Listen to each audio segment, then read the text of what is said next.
പാട്ടുകൾ, മുദ്രാവാക്യം വിളികൾ. ഏറ്റവും ശ്രദ്ധേയമായ കാര്യം സ്ത്രീകൾ, ആബാലവൃദ്ധം ജനങ്ങളും വലിയ തോതിൽ സ്ത്രീകളെ കാണാനുണ്ട്. വലിയ തോതിൽ സ്ത്രീകൾ ഇവിടെ എല്ലാം രണ്ടു വശങ്ങളിലും നിൽക്കുകയാണ്. മുദ്രാവാക്യം വിളികളുമായിട്ടാണ് അവർ VS-നെ യാത്രയാക്കുന്നത് എന്നതുകൂടി കാണേണ്ടതുണ്ട്. കേരളത്തിൻ്റെ രാഷ്ട്രീയ ജീവിതത്തിൽ ഇത്രയധികം സമരങ്ങൾക്ക് നേതൃത്വം നൽകിയ മറ്റൊരു മനുഷ്യനുണ്ടോ എന്ന് തോന്നിപ്പിക്കും വിധത്തിലേക്കുള്ള കേരളത്തിൻ്റെ ചരിത്രത്തിൽ, രാഷ്ട്രീയ ചരിത്രത്തിൽ ഇത്രയധികം സമരങ്ങൾക്ക് നേതൃത്വം കൊടുത്ത മറ്റാരുണ്ട് എന്നൊരു പ്രധാനപ്പെട്ട ചോദ്യമുണ്ട്. ആ ജീവിതം തന്നെയാണ് VS-ന് അത്ര വലിയ വിടവാങ്ങൽ, VS-ൻ്റെ വിടവാങ്ങൽ, VS-നെ യാത്രയയക്കുക എന്ന് പറയുന്ന വളരെ വികാര നിർഭരമായൊരു അവസ്ഥയിലൂടെ തിരുവനന്തപുരം അങ്ങനെ കടന്നു പോകുന്നത്. കാരണം VS-ന് മരണമില്ല, VS ജീവിക്കുന്നു ഞങ്ങളിലൂടെ എന്നാണ് ഇവരെല്ലാവരും മുദ്രാവാക്യങ്ങളായി വിളിച്ചു പറഞ്ഞുകൊണ്ടിരിക്കുന്നത് എന്നതുകൂടി കാണേണ്ടതുണ്ട്. ഈ ദൃശ്യങ്ങളൊക്കെ വലിയ തിരക്കുകൾക്കിടയിലൂടെ വരുന്ന ദൃശ്യങ്ങളാണ്. വലിയ തിരക്കുകൾക്കിടയിലൂടെയുള്ള ദൃശ്യങ്ങളാണ് പ്രേക്ഷകർ കണ്ടുകൊണ്ടിരിക്കുന്നത്. പ്രേക്ഷകർക്കും ഈ സാഹചര്യങ്ങൾ നന്നായി മനസ്സിലാകും. ഏറെ ശ്രമകരമായ, വളരെ ക്ലേശകരമായ ഒരു സാഹചര്യത്തിലൂടെയാണ് ഈ ദൃശ്യങ്ങൾ നിങ്ങളിലേക്കൊക്കെ എത്തിക്കാൻ വേണ്ടിയുള്ള ഒരു വലിയ പരിശ്രമം നടത്തിക്കൊണ്ടിരിക്കുന്നത്. കാരണം മെല്ലെ ഒരു പദയാത്ര, ഒരു കാൽനട ജാഥ പോകുന്ന വേഗത പോലുമില്ല. അത്ര മെല്ലെയാണ് ഈ വിലാപയാത്ര ഇങ്ങനെ കടന്നു പോകുന്നത്. ഓരോ ജംഗ്ഷനും അല്ലെങ്കിൽ ഓരോ ഭാഗവും കടന്നു പോകാൻ ഒട്ടേറെ സമയം എടുക്കുന്നുണ്ട്.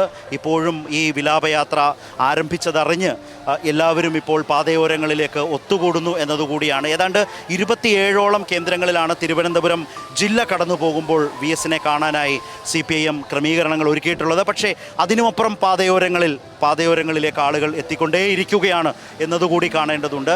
അതുപോലെ തന്നെ ഏതാണ്ട് 20-നടുത്തോളം കേന്ദ്രങ്ങളിലാണ് കൊല്ലം ജില്ല കടക്കുമ്പോൾ കൊല്ലം ജില്ലയിൽ ആകെ ക്രമീകരണങ്ങൾ ഏർപ്പെടുത്തിയിട്ടുള്ളത് എന്നതുകൂടിയുണ്ട്. അത് കഴിഞ്ഞ് ആലപ്പുഴയിലേക്ക് പോകുമ്പോഴും അതുതന്നെ പാതയോരങ്ങളിലും വിവിധ കേന്ദ്രങ്ങളിലുമൊക്കെ ഓരോ കായംകുളത്തിൻ്റെ പല ഭാഗങ്ങളിലും ഹരിപ്പാടും അതുപോലെ തന്നെ അമ്പലപ്പുഴയിലുമൊക്കെ കടന്ന് പറവൂരിലെ VS-ൻ്റെ വീട്ടിലേക്കാണ് എപ്പോഴെത്തും എന്ന് പറയാനാവാത്ത വിധം വളരെ മെല്ലെ ഒരു വിലാപ യാത്ര ഇങ്ങനെ കടന്നു പോവുകയാണ്.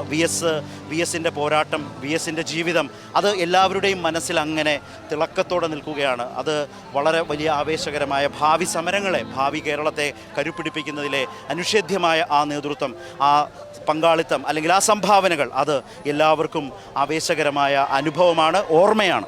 ആ ഓർമ്മയും പേറിയാണ് ഇവിടെ ഓരോ മനുഷ്യരും എത്ര ദൂരം നടക്കുന്നു, എവിടേക്കൊക്കെ നടക്കുന്നു, എവിടം വരെ പോകുന്നു എന്നൊന്നും ആലോചിക്കാതെ ആളുകൾ ഇങ്ങനെ ഒപ്പം സഞ്ചരിച്ചുകൊണ്ടേയിരിക്കുകയാണ് എന്നതുകൂടിയുണ്ട്.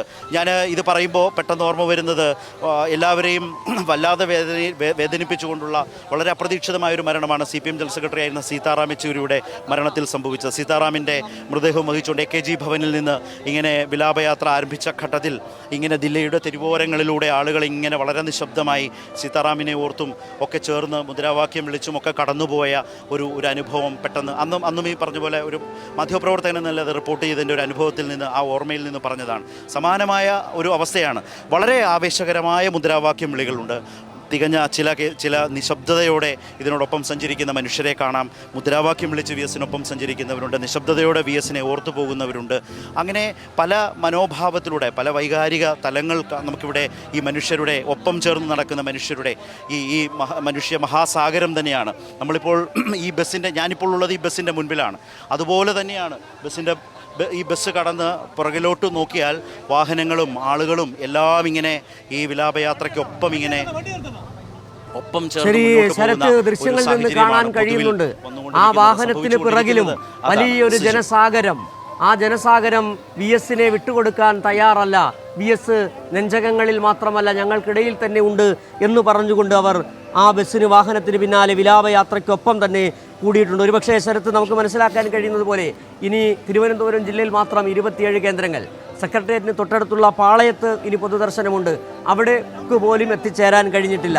2 മണിക്ക് ആരംഭിച്ച വിലാപയാത്ര 1 കിലോമീറ്റർ പോലും പിന്തുടരാൻ 1 കിലോമീറ്റർ പോലും കടന്നിട്ടില്ല എന്നാണ് നമുക്ക് മനസ്സിലാക്കാൻ കഴിയുന്നത്. ഇനി പാളയം, അതോടൊപ്പം PMG, Plamoodu, Pattom, Kesavadasapuram, Ulloor, Pongumoodu, Sreekaryam, Chavadimukku, Pangappara, Kariavattom, Kazhakoottam, Vetturoad, Kaniyapuram, Pallippuram, Mangalapuram, Chembakamangalam, Korani, Moonnumukku, Attingal bus stand, Kacherinada, Alamcode, Kaduvayil, Kallambalam, Navaikulam, 28 mile, Kollam Thiruvananthapuram ജില്ലകളുടെ അതിർത്തിയായ കടമ്പാട്ടുകോണം, ഇങ്ങനെ 27 സ്ഥലങ്ങളിലാണ് ഇനി വി എസിന് അന്ത്യാഭിവാദ്യം അർപ്പിക്കാൻ, പൊതുദർശനത്തിന് അവിടെ അന്ത്യാഭിവാദ്യം അർപ്പിക്കാൻ അവസരം ഒരുക്കിയിട്ടുള്ളത്. ഇപ്പോഴും സെക്രട്ടേറിയറ്റിൻ്റെ പരിധി കടന്നിട്ടില്ല. നിലവിൽ ഇനി അടുത്ത അന്ത്യാഭിവാദ്യം അർപ്പിക്കുന്ന സ്ഥലമെന്ന് പറയുന്നത് പാളയമാണ്.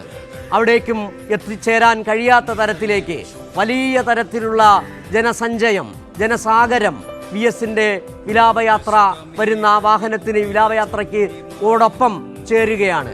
വി എസ്, നിങ്ങൾ മരിക്കുന്നില്ല, ഞങ്ങളിലൂടെ ജീവിക്കുന്നുവെന്നവർ ഉറക്കെ ഉറക്കെ പറയുകയാണ്. പോരാട്ടത്തിൻ നാളുകളിൽ ഞങ്ങളെയാകെ നയിച്ച ധീര, നിങ്ങളുടെ ഓർമ്മകളാണ് ഞങ്ങളെ മുന്നോട്ട് നയിക്കുന്നത്.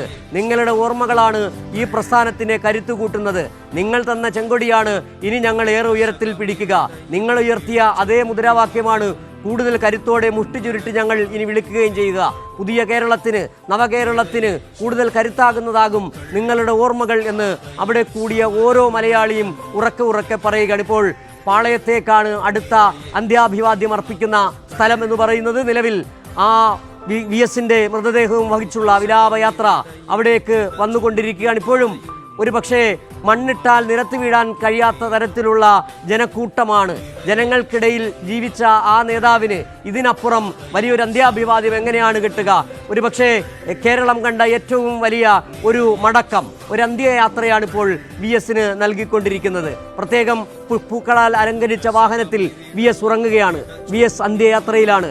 വി എസ് ആലപ്പുഴയിലേക്ക്, വിപ്ലവത്തിൻ്റെ ആ വീര്യമുറങ്ങുന്ന ആ മണ്ണിലേക്ക്, പുന്നപ്ര വയലാറിലേക്ക്, വി എസ് വിപ്ലവത്തിൻ്റെ ആദ്യ പാഠങ്ങൾ പഠിച്ച പുന്നപ്രയിലേക്ക്, കർഷക തൊഴിലാളി സമരങ്ങളിലെയും കയർ തൊഴിലാളികളുടെയും എല്ലാം സമര പോരാട്ടങ്ങൾക്ക് നേതൃത്വം നൽകിയ വി എസിൻ്റെ സ്വന്തം ആലപ്പുഴയിലേക്ക്, അവിടേക്ക് വി എസ് എത്തുകയാണ്.